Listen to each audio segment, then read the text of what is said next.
right, welcome back, everyone. It is now 6:28.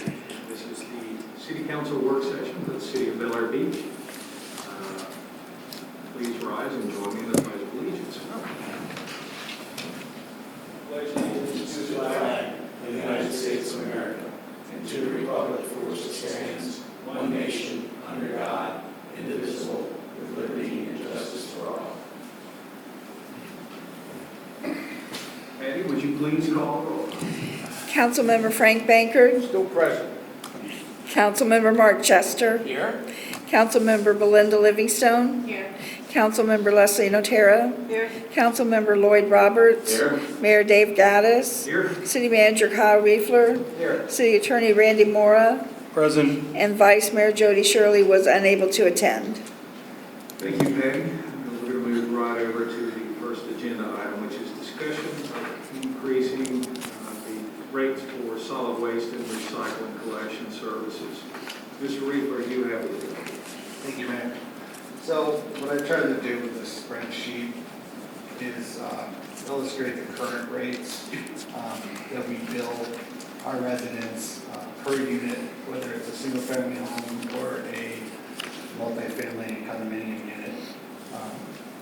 And we do that through the Pinellas County utility bill on a bi-monthly basis. So at the very top where it says current rates 2019, we focus in on the highlighted yellow line, which is what you'll see in your utility bill. If you're in a single-family home, you're getting charged $48. If you're at a condominium that uses cans as opposed to dumpsters, you're getting charged $45. And then if you're using a dumpster at a condominium, it's $39.50. So that's what our rates are currently, and with the units over a year's time, that produces a revenue of $504,000. And that is highlighted in the green. So as you can see, our waste services has gone up. So our current contract with Waste Pro is a $393,464.40. So we need to increase our billing rates so that we're covering the cost of the service. What I presented in the middle line is where it says minimum rate increase. That's $8 across the board per unit.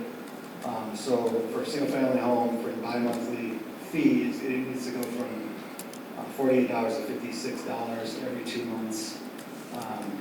For the multifamily can, $45 to $53, and then for the multifamily dumpster, $39.50 to $47.50. So that in itself will produce an annual revenue of $396,312. So that is a little cushion so that you can keep even billable rates rather than getting down to the difference of pennies. When looking this over, I think, and considering, I think that's the best way to go is to just cover what is needed to cover the cost of the contract. This would be adopted by resolution in the next city council meeting.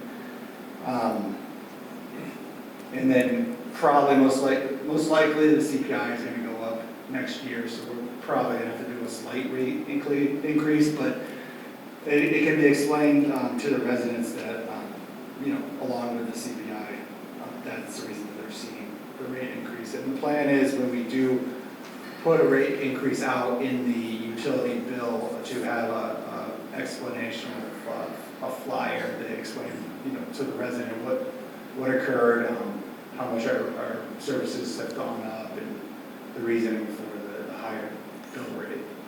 I did an alternative rate increase, which was twice as much. The only reason I did that, and I did some research. The last time we did a rate increase was 2019, and prior to that it was 2018. And from 18 to 19, it just went up $3 roughly across the board. But as you can see, I don't know if it's just when we started billing residents for the service, if we just always had a higher revenue than what our expenditures were, because if you took the rate at the time that they raised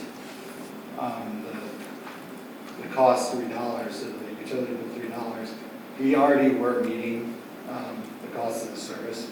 So my assumption is that over time, as the service went up, they proportionally increased the utility rate, but weren't actually, I guess, calculating it per what the revenue was versus the expenditure.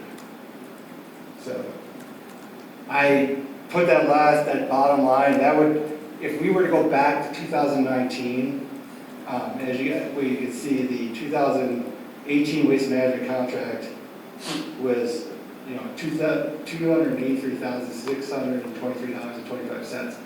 But we were, back then, with these rates, we were still collecting, over $50,000 more in revenue for those services. So the reason, I just tried to compare that with this alternative rate increase, something similar, because as you can see, since 2019, we've seen drastic increases in service costs, but we haven't had to raise the rates, and that's because we had so much cushion. Now, is that because we had a pad that we were stuffing into reserves? If you collect money for collection services, that money can't be used for anything else, is that correct? That was being put into the general fund because it was being collected and it's paid out of the general fund. So it was just going into reserves. I see. So essentially it was just making more money. So we could use it, if it goes into the general fund, we can use it for any purpose. Right. Yeah, it could be moved to any fund. So what it sounds to me like you're saying is we can charge whatever we want to for garbage.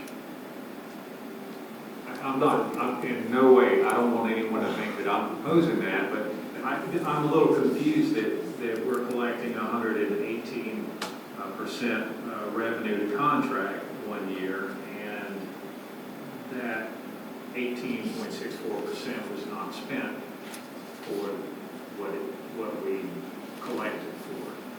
It bothers me. Right. I just discovered this when I started calculating the rates. Okay. Obviously, it's probably good to have a little pad, so, because they are going to increase the rate. Anytime we negotiate a contract, they have a cap on how much they can increase, but it does go up. I don't have a problem charging a little more, but I would like for that money to be used solely for collection services and not for just a general fund, because I think that that's a misrepresentation of what it states on their water bill. Right. Council, comments, questions? Yes. Mr. I agree with you 100%, but I think what Kyle's put together here is, and he commented already, that it's going to be much closer with the revenue that we're going to be collecting that goes from Pinellas County to that, and then it just goes in our general fund.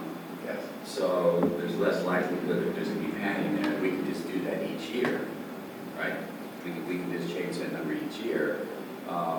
At the same token, at the same time, if for some reason we end up spending more money than what we collected, the fact that it is in the general fund is probably a good thing, because it gives us a little bit of flexibility there. If we had to, if we had to overspend by some small amount, theoretically, we're okay. If it was in its own separate line item fund, and we needed more money for that, and that was a fund that required us to move dollars, that's kind of what happened.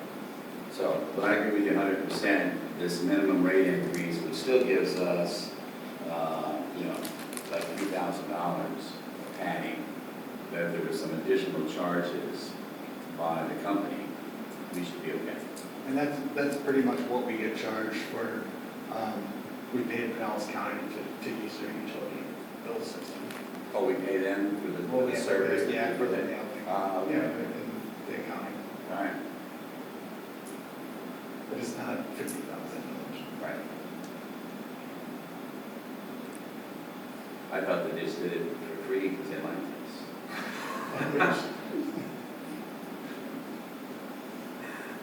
That's a good one. Other questions? questions or comments for Mr. Reaper? Mr. Baker, you're very quiet.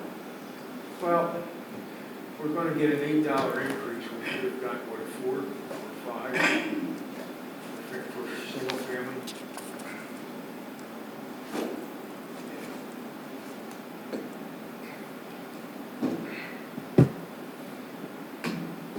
It's easy to get big, it's so hard to get small. And I watched Tampa do their budget, they have $40 million in debt. I mean, I don't think we're gonna have to get that big. But prices just keep going up, and if we can control them, we had an opportunity, we can do it. You asked. Okay, but you didn't answer my question. Not your opinion of how we just voted. I wanted to know your opinion on this rate. I just gave it to you. We could have saved the taxpayer around $3.50, $4 a month by going with the other plan. Third party. Yes, Mr. Chester. I like the idea of, do I need to turn that, I need to turn this? Yes, you do need to turn it on because They there's record it? they're listening on. Okay, all right, I'm good with a pad. Small pad. Things go up. I think everybody knows that happens. The cost of everything is going up, so I think that's only reasonable. I like the idea of being in the black, but not to where we have like a slush fund. We don't need that. But being in the black is great, and I like the idea of we wait until the increases come and we pass it on at that time. I might be dead in a year, and I don't want to pay anything more than I have to between now and then. Thank you, Mr. Chester. Any other comments? Ms. Livingstone? I'm in agreement with you there. I believe that the $8 rate is good. I don't like the 18% coverage that we've had in the past. I like the number more true form, so I'm in agreement. Now, I do have one question about this rate. We have storms and things happen. And you were able to acquire a dumpster for sandbags. And I think that didn't cost anything. They just rolled it in, is that right? I haven't seen the bill for that yet. They could still bill us per weight. I expect them to bill us, Okay. but they may not. Okay, so something like that happens, and we're at 100% on our collection, on how much we're collecting, which is about, we're, 103.25%. Historically, we've done roughly a 15% pad. Is that right? Yes. Okay. I think 15% is too much, but I don't know if I'm totally comfortable with just let's break even and not have any reserves other than the general fund. So I would be happy with maybe 102. I know it's more, but at the same time, storm season keeps coming, and if worst case, if we get too much, well, then we can back it off. But I would think that 0.72% may not be enough to make me feel comfortable. What is the rest of the council? How do you feel about that? On that note, when Irma came up here, Lynn had private contractors pick up because we had grabblers and it was just overwhelming. Waste Management didn't do that, but the private contractor set up. That only came, I was on the council, but I would assume that money came out of the general fund. It came out of the reserves that we keep for hurricane, emergency disasters, and he recouped most of that money. And just to the note about the what we did for the sandbags, I was gonna charge that dumpster fee out of our emergency fund. If we, I don't know if we're gonna break the threshold that I can get, you know, the $4,800 I did from the previous storm, because you have to have so much to qualify for a small project. But if we do qualify for a small project, I will be able to get the money reimbursed from FEMA. So, as long as you have reserve, if it's disaster related and you're spending money and you have reserves, which we do in our general fund by resolution, you know, if it's significant, we can get a large percentage of that back. Okay.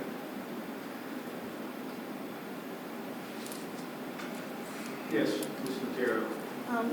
We've got the minimum rate increase is $8 per month, and the alternative rate increase is $16 per month. I think maybe if we did $12 per month, it would give us a little more cushion, but not as much as the alternative rate increase. Is there a reason you did the 8 and the 16? The reason, it was just in reflection to what we had previously, I was just trying to match those proportions. Isn't the alternate waste management would have been the rate that we agreed to? If we kept them at 456? Yeah, that would have covered Thursday. I had it budgeted. So what we currently have in our budget is enough to cover the 25% that originally proposed in negotiation. So we actually budgeted a little higher this year. Yeah, putting the cushion, I agree with Mr. Chester. If I drop dead, how do I get that money back? I'd have to come back in other ways. Pay as you go. I mean, a little cushion I like. Maybe, I'm absolutely against slush funds. I've seen that in athletics where people are like, oh, we have 30 grand. Okay. Any other questions or comments, discussions? Yes, Livingstone. Is there any other reason why the management company would charge us? Say, for instance, when we initially moved here, there were a lot of large items that were left over from the individuals before, so we had waste management come out with a special pickup of large items. Does the city get charged for that in addition to the resident, or is it the resident only? Now, the way the contract works is you set that up with the collection company, and then, like in our contract now, it has the fees in the back, and it's under bulk services. I think it was $57 per day. So is that just to the resident, not to the city doesn't incur? That's any to the cost? resident, so the resident sets it up. So, you know, if you have a lot of, say, refrigerators, freezers that you need picked up, you have to incur that cost as opposed to your neighbor So building it. maybe having an extra fund for any waste management services, emergencies isn't going to happen. Is that pretty much what I'm hearing? So if the county has debris collection contractors that we piggyback, so if there's an emergency, it's over what, you know, waste management, your average collector can do. So you bring in, you know, special debris collection services, and we piggyback those contractors, those contracts, so they're at set rates that they can't like gouge us for. And then because you used it for disaster services, you submit all that back in the FEMA for reimbursement. Thank you. And you're prepared to raise the rate every year? Yes, it's just a calculation in the resolution. Okay. If you're good with this, I'd say I'm good with this. And what do the other council members think? Ms. Notaro? I'm fine. Okay. Mr. Chester, I know where you stand. Mr. Roberts? I'm good. All right. Ms. Livingstone? Okay. Mr. Baker? And the $8 I'm good. All right. There you go. We have the next agenda. Good deal. All right, any general business? Yeah, there's a couple of things that you guys want me to start? General business, sure. Some different items. I put the marina docks, Attorney Mora and I went through the policy, did added some wording, added some definitions. We also went through the agreement that the licensees signs, once they're off the wait list to red slip. We added some things there, changed some wording around.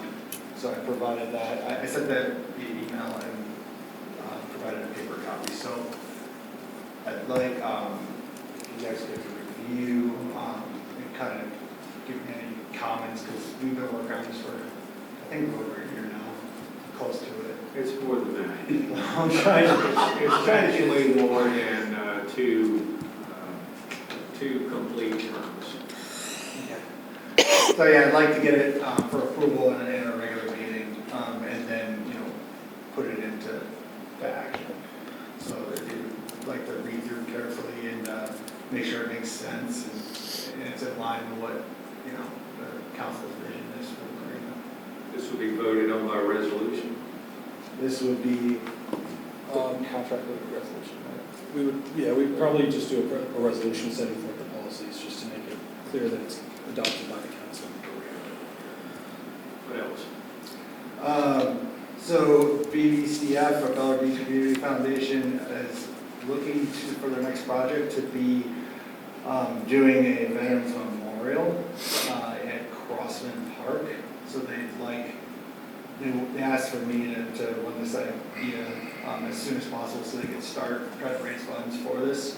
And in general, the first phase would be to clear out some of the overgrown vegetation in the middle of the little island area where the chalet is in the park. There's a small sign that says Crossman Park, but you can't really even see it with the Indian Hawthorns in front of it. So they'd like to replace the sign with a bigger sign dedicating the park. And they're also looking to install an American flag and flagpole and dedicate it to veterans. So they're just wanted to get, make sure it was good with the council approval before they started, putting the word out to raise money.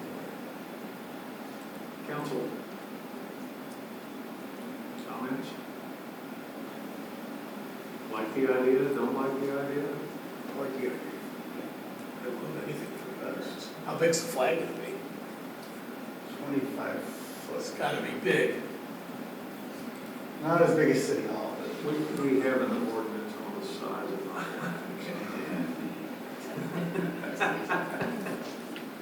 and they'd also build in like an adopt the park opportunity for somebody to, put more landscaping, just add to the park.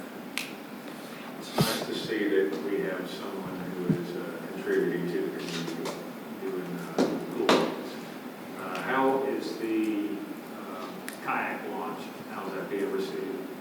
I notified the Bella Beach Community Foundation that it's there. I want to send something out. Did we have it in the newsletter? We didn't. We should send something out because we just put in the launch system that stabilizes the kayak. We put that in today. So maybe another note just to go out and let people know that it's there and usable. And yeah, So it has a handrail, otherwise it's not usable for me. it's got a handrail down to the catwalk. It's 12-foot long catwalk, it's 4 feet wide. It's got a little tow rail on it, and then there's a handrail down the steps. And then we installed it was Councilmember Zabel's idea. He found it online. It was actually pretty cool. You can adjust it with the tide, but it's like a stabilizer in the water. And you get it right at where the water is at, and you pull your kayak up on it, and it gets close to the cockpit and stabilizes it. So you can practically stand on the thing and rock it out, feel like it's got to tip over on it. We also installed a ladder right next to it, so it helps you get it out of the boat. How much room do you have for more bricks? We have plenty of room. Plenty of room. Yes. We still have to fill out our second square, and then we're going to work out from there. Okay. Everyone encourage your friends and neighbors to purchase the bricks. How many bricks That's do you how we're need? paying for this. Oh. How many bricks do you need to finish the second square? Because you're not ordering them until you get the whole square. Yeah, that's the agenda. I think they're close. I know they're looking at switching, they're trying to fill in the rest of the second, but then they're looking to switch to a different vendor for the new bricks. But I believe they're very close to having enough orders to do this, the second one, yeah. You don't know exactly. Like, 2, 3, 15. Mm, I'm just, yeah, I'm gonna just I say. don't know exactly, I don't know. I can All right. check. So everyone's good with the veterans memorial, right? Okay, good deal. Yeah, and that's, you know, we would present something more formal and the money was raised. Okay. Anything else? We have a savings plan for carpet for this room.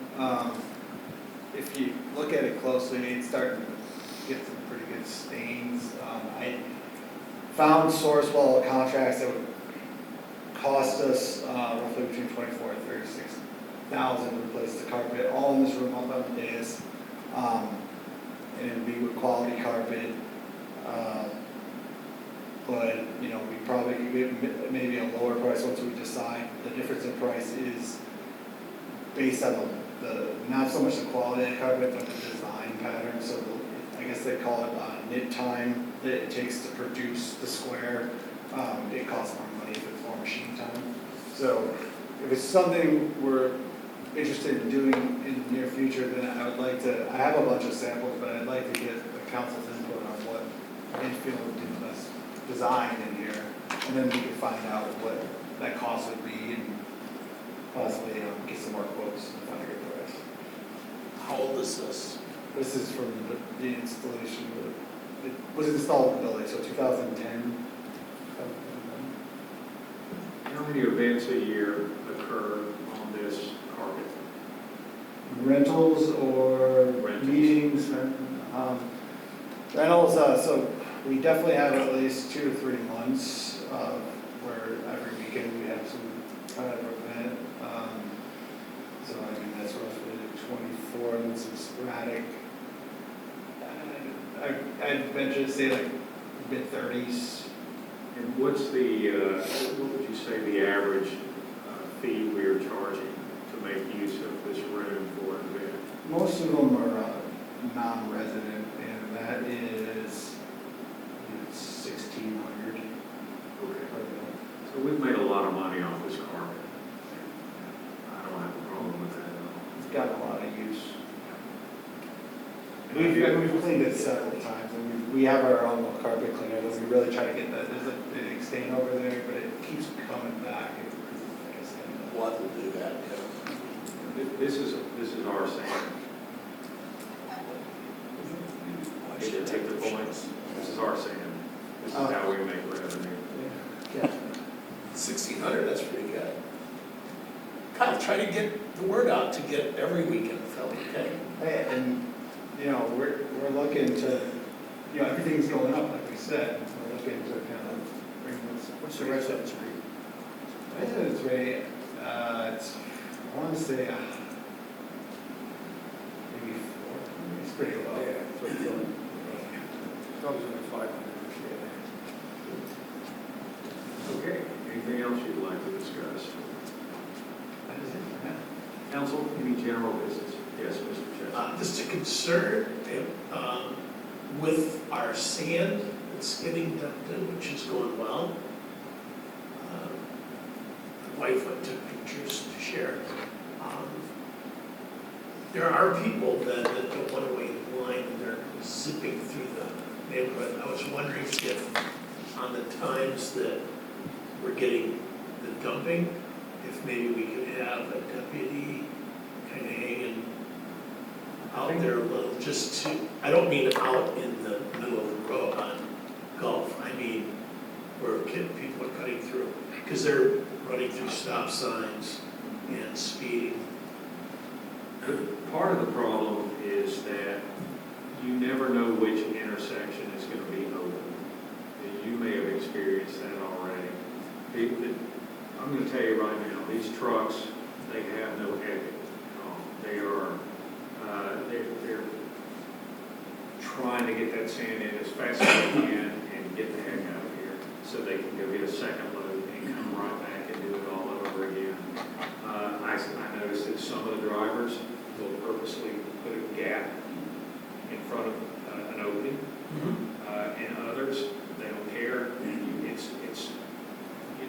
where it's gonna happen.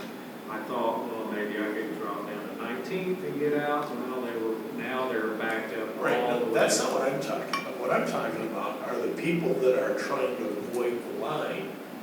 They're cutting through our neighborhood I see. on the side roads. And That's- they're ignoring stop signs and speed. Yeah, it's probably not a bad idea. I don't want to have to make citizen Where, you arrests. seen that in the early afternoon mostly? Kyle, I'm getting this information secondhand from my wife, and she's not the most reliable person. I'm just kidding. He Don't said put that in that. the record. Put that in the minutes. She's probably going to watch this later. So, no, I'm not worried about these guys that are doing, they're doing great. I don't care about that. I think that's wonderful. In fact, I wouldn't mind them keep going all night, 24/7. I think Leslie would. They finished in front of my place today. You wouldn't mind that? It's not for too long. See, what I do is turn the fan on louder. You can't hear anything. The problem is a car making a right-hand turn to avoid traffic. You have to have a resolution closing on streets that only residents own. Because how do you know who's making the right-hand turn? And the guy might say, well, just like when Bel Air was closed for 9 months in the rush, right?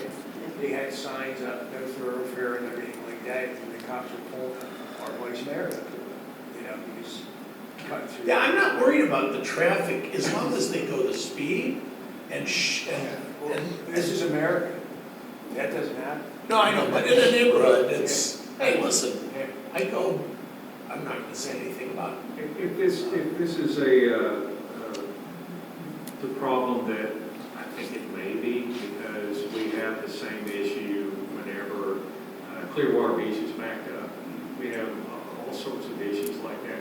Maybe during this month, because we probably have about a month of this left, maybe it's not a bad idea to issue a directive to the sheriff's department just to patrol or watch the four-way. Yeah, and I'm thinking it's probably that afternoon wave, because early in the morning.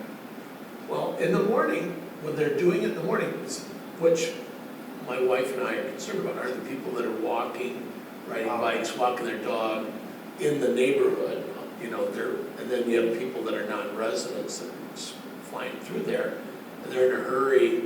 Okay. That's why they're avoiding the line, and, So then, it's like 7 to 8 time, because they're lining up before 6.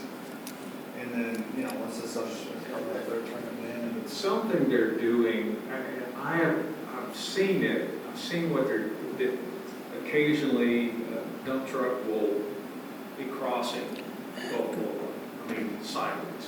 So I don't know if it's backing in, or I don't really know what's going on, how they're, I guess they are backing in, so they must have to seek assistance from either their contractor or the sheriff's department. They pull up, then they back in, they drop their load, and then they leave. Well, whenever, I think during that backing in process, there must be a bottleneck. They keep stopping traffic every time someone tries to go in there. And that's where the right. And I get we're gonna have some issues. I'm for it, because this is going great.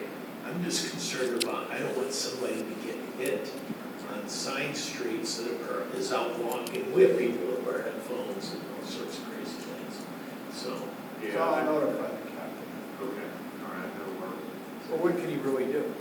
Well, they can do a directed patrol, so just the on-duty deputy will take time during those hours and specifically said they're looking for speeders and. Well, it's speeders and stop sign runners, yeah, but I mean, if I live in Timbuktu and I want to make a right-hand turn on 16th Street, there's nothing they can do. no, right, I'm just saying, if there's somebody there, maybe people will slow down a little and, you know, not. And we're doing what we can.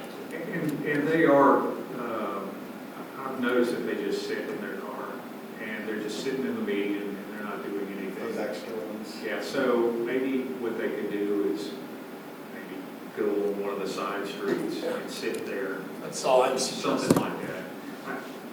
I don't expect. Just let them know that we were having some complaints and stuff that you can do. Anyone else? The gentleman just came in here, dropped these off, it's about pumping. I mean, we just had another little storm last week, and I went through the neighborhoods, the ones that were just redone. Waters up in everybody's driveway, inch and a half of rain. Inch and a half of rain, high tide was only 2.6, and it went up 10 feet in some of these driveways. And these are roads, 12th Street, just was redone.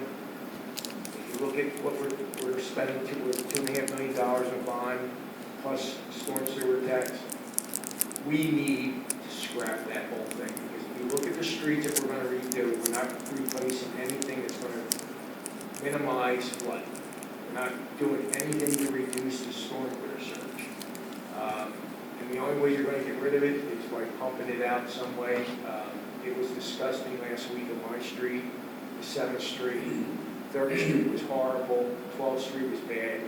I couldn't get down some of them at first. I mean, your guys came out looking at the drains. I mean, but until the tide went down to about 2.2, that water stayed in the streets. And almost every street had issues because of the storm Yeah. and the push of the tide. So most streets that you usually don't have, that they evacuate the pipes. Yeah. Yours is the worst, but those streets, it was a unique event where you get that water pushed in, and it wasn't, so we were getting so much rains. And I went through it because I wanted to make sure, because I know that the 3rd Street's valve, bad, yeah. that one's compromised, that we know that Yeah. on the camera, there's a leak in the joint. So I tested the water, that was, well, I had the guys test the water for salinity. And I started keeping logs, but I know that that one had almost direct seawater coming into it. It was a lot higher salinity than the rest of the streets. The rest of the streets were actually very, very low because they're primarily rainwater. But I do see on your street where a pump could be utilized. It makes sense. 7th Street was horrible too. For, And 9th Street was pretty bad. Yeah. So if you, like I said, I'm sorry these guys didn't stay, but if they could have spoken tonight, maybe bring them back in. But we've had council members saying, hey, we don't want to replace pipes and all like that. This whole project that we're spending money on is totally useless. It's not going to get us anything. At the end of the day, the streets are paved fine, okay? And at the end of the day, the next storm is still going to flood. So why are we doing this? This is like insanity 101. Well, I say a lot of it is replacing the infrastructure, especially where it is damaged. The inlets and. Well, I looked at all the pipe videos. I don't see too many pipes that were damaged or whatever replaced. Now, I don't know what the hell the top of the pipe looks like. Okay, you can see the inside of the pipe, and it could be ready to collapse from the top, but you don't know that until you open up the street. We don't want to do that. Well, primarily they stop at each joint, you know, they say Yeah. something you pull around. So I'm just saying, there's, if the middle of the pipe is compromised, when they lowered them in 20, 50, 60, 70 years ago, and they used chains or whatever, and they cracked the outside surface, that's now rotted, okay, it's broken into the metal rebar, and it's corroded it, so we don't know how much damage. Could be 5 years down the road, 2 years down the road, 6 months down the road. so with all the video that we did get, though, the engineers are looking at that and they're putting that into plans to address the major pipe issues. Like I said, with the pump, I think it's something that can work, but when you talk about overall what that cost is gonna be, it could be effective, but I think we really need to get an idea of, just say like your street, what kind of costs we're looking at, because it's definitely a much more costly venture to have an automatic pump. You're talking about $50,000 to do 3 or 4 streets. That would blow out about 2,500 gallons per minute. So our engineer's been talking to these Yeah, I know, guys, yeah, and he yeah, put together yeah. an estimate. But I think the road should put the brakes on this. All right, so my take on it is that we are making everything pristine, and we're doing our responsibility that we promised to the city. We're making our storm drainage the best we possibly can, and we're also refreshing the gutters, and people are going to get some pavement, and we're just basically doing it all to the point where it's as good as it can get with the type of infrastructure we're talking about. So I absolutely have no problem with us moving forward with this project. I do like the idea of the pumps though. So I think if there's any way possible that we could afford the pumps on top of that, I would never, ever say that we are wasting our money on storm drainage. Would you be willing to entertain them to come and talk? Sure, I would listen to a presentation, but I think that the work session is a more fitting place. And kind of a little confused as to why they didn't hang around. Well, they contacted me and I said, you should have asked to get on the agenda before Friday. That's when, so I told them, and I didn't get it, I was out. I didn't get it till like 5 o'clock, 6 o'clock Friday night. And I wasn't going to bother this poor soul anymore than he bothered already. So Yeah, I I told will him to tell contact you. him on Monday. Yeah. I happened to be out riding around during that rainstorm, and I drove down Gulf Boulevard, and I turned right there at Coco's Okay. in Indian Rocks Beach. The reason why I turned there was because I needed to turn around, and so I just picked the first side street, made a right, made another right, and lo and behold, they were 1.5 foot deep in the water. Okay, so this isn't isolated at just Bel Air Beach. This company will tell you, okay, but this is 2023. And like I said, we're doing the best we can with what we have. But there is methods to progress and get rid of it. Well, what I can tell you is if we don't do this project and we continue to have pipe and check valves failing, your pumps aren't going to do any good. What they're going to do is every time high tide comes in, it's going to roll in and it's going to flood streets. In this particular case, with the exception of 12, this was a rain event. And Absolutely. the check valve closed, it did what it always does, it rained like hell and it filled their streets. And I hate that happened, but I think we owe it to the community to at least take a look and see what they have to offer. Okay? I have a question. So when they pump the water, and we're in high tide, where are they pumping the water? Probably over the seawall. Right? No, the check valve stop. The high tide generally does not go over the seawall. It goes up to higher than the level of the check valve, and if the check valve's not working, it rushes in. As soon as the tide drops down, the check valve opens again and allows it to flow out. And Right. so, as long as the seawater is not higher than the seawall, you can pump it out. I get that, but because you were talking about the salinity, there's certain areas where the water that is flooding isn't just rainwater. That's what they Right, check and out. I was Because curious the in valves that are area, right. I know. And the problem is when they built these homes on the water, okay, they already had the streets plumbed in. Right, gotcha. Okay, but they put them in too low, or too high, I should say. So then when they put the houses on there, no one wants to throw the eminent domain in there and say, hey, we're gonna rip this up and raise this up. So some of these check valves are below the 2.5 mark Gotcha. on the tide. We can get 3.9 tides. In fact, in that Gilder Kill, I think, would you say 4.5, 4.7, we had a 30, whatever. Yeah, when you start getting over 4 feet, you Yeah. will start to see. Yeah. All right, and the valves will evacuate. It's all about the head pressure, so even when the water is over the valve, it's still, if there's enough pressure, it'll push that water out through the water. Because you'll feel it when you're Yeah, there. well, yeah, it's not a hard seal. Who's going to take responsibility for getting these guys to the work session?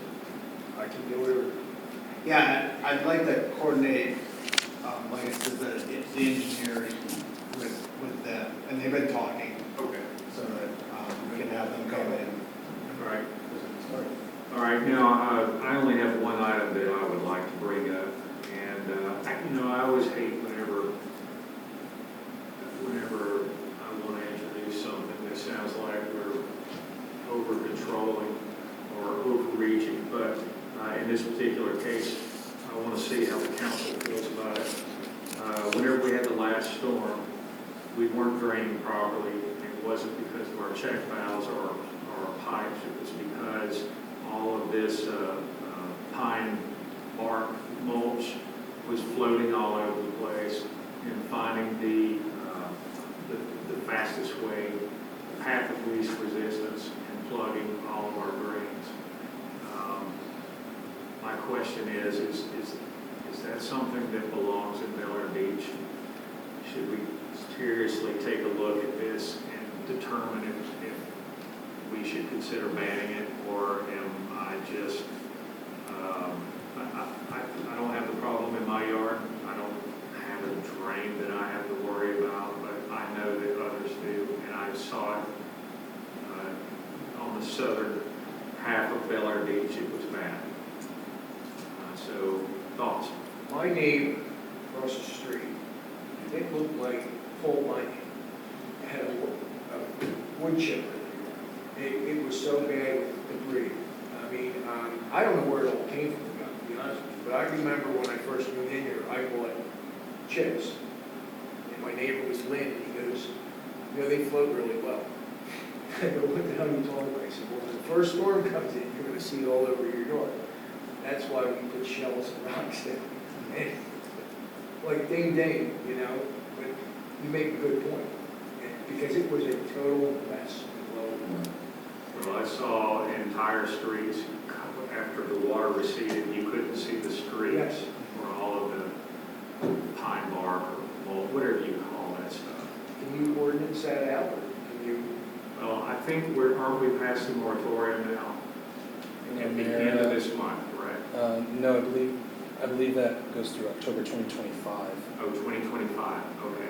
Well, it's something that we can definitely discuss and keep it on our radar and keep bringing it up. In a broader sense, to answer Member Banker's, communities constantly regulate what substrates can be used for pervious and impervious surfaces. You can do it.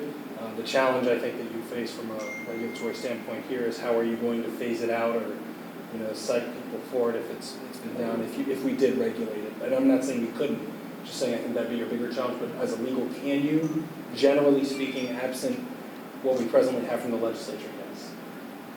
I would say that I don't know how you would regulate it. Obviously, if you had new mulch, then it would be easy to flag or something. But I think once you stress the importance of this problem to the community as a whole, more people will switch over. Eventually it rots, turns into dirt, and then you get weeds. Yeah, It's just, good point. Let's discuss it. what's that? In my yard, less than a year, it's turning. Yeah, it doesn't last long. All right, well, next year, if everybody still feels the same way, we'll discuss this again. Anything else? Is it for general business? Do I have a motion to adjourn? I make a motion because the Phillies are on 40 minutes. Do I have a second? Second. All in favor? Aye.